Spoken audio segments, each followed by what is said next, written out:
the more I thought about what do I say to introduce someone who's written such a fascinating book as the one on Bradley Manning, Chelsea Manning, and WikiLeaks, because it burst onto the scene with such intensity, such scope, such breadth. It's sort of, you know, I've been in politics my entire life. I pride myself on every single day of reading the Post and the Times and being a somewhat informed person.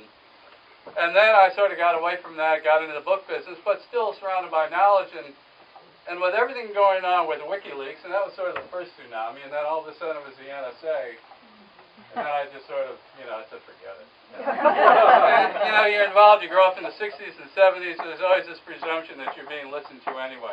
We'd always joke, well, you're not being listened to. He said, you want to find out, don't pay your phone bill. You know?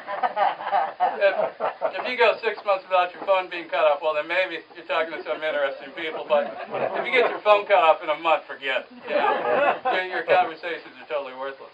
But obviously, we've come a long way since, not only in collection.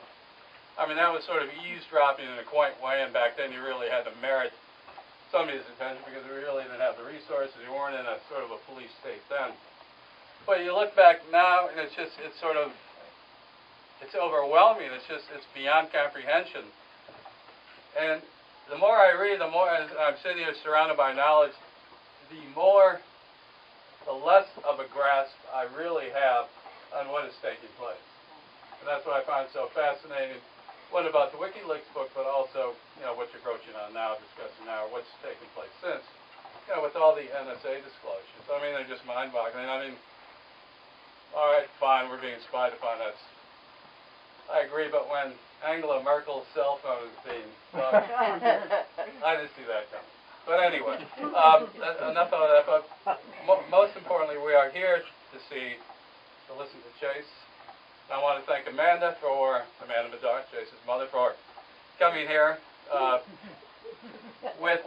You have one hell of an advocate in your mother. I think I probably have a lot of people who would suggest that, but deservedly so. It's my pleasure to have you here, and I think everyone is very much interested in what you have to say. And so we'll, without any further ado, Chase Madar, he'll come up and speak for a while, and then, you know, after that, as long as he wants to go, then we'll take questions. Q&A. So the floor is yours. Thank you very much.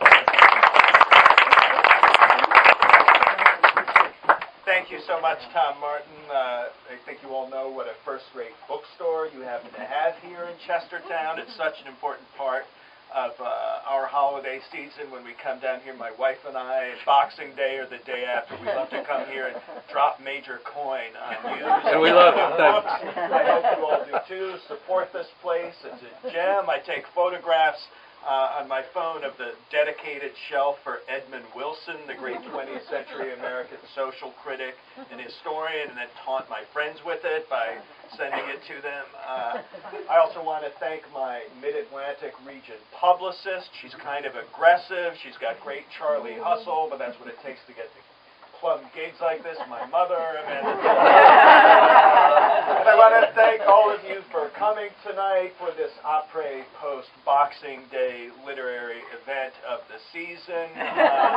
If you were dragged here by a spouse, a partner, or a parent, or God help you, a spouse's parent, I want you to know I'm just going to talk for about 15 minutes.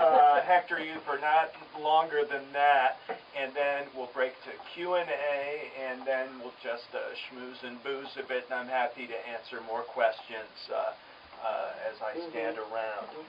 So I've written a book about Chelsea Manning, formerly a private in U.S. Army intelligence, who leaked hundreds of thousands of documents, many of them, but not all of them, classified in some way. And I'm also going to talk a little bit about a case that in a way is a fraternal twin of the Manning story, and that's Edward Snowden, whose revelations continue to play out into the new year. It's possible, and it's very often, that these cases are looked at, looking at the tension between freedom and security. A balance between freedom and security. That's something you hear a lot. I suppose this approach has its merits, but I think in any fight between Lisa Simpson on one hand and Darth Vader usually wins, and security tends to trump everything. So I'm going to look at it and tell you about my thoughts from a different angle, and that's just from the point of view of security. I think the assumption that extreme levels of state secrecy are somehow beneficial for security is deeply flawed. And I also think the assumption that mass surveillance and weakening of cryptographic guards on private data systems and communication systems, that's somehow good for our security, is also deeply flawed and in fact false. So I'm going to look at both stories from the point of view of kind of reptilian realpolitik for what this means for our security. And I think that looking at the balance sheet of security benefits and liabilities, I see what Private Manning did and what Snowden did are both very beneficial for American security in the real sense.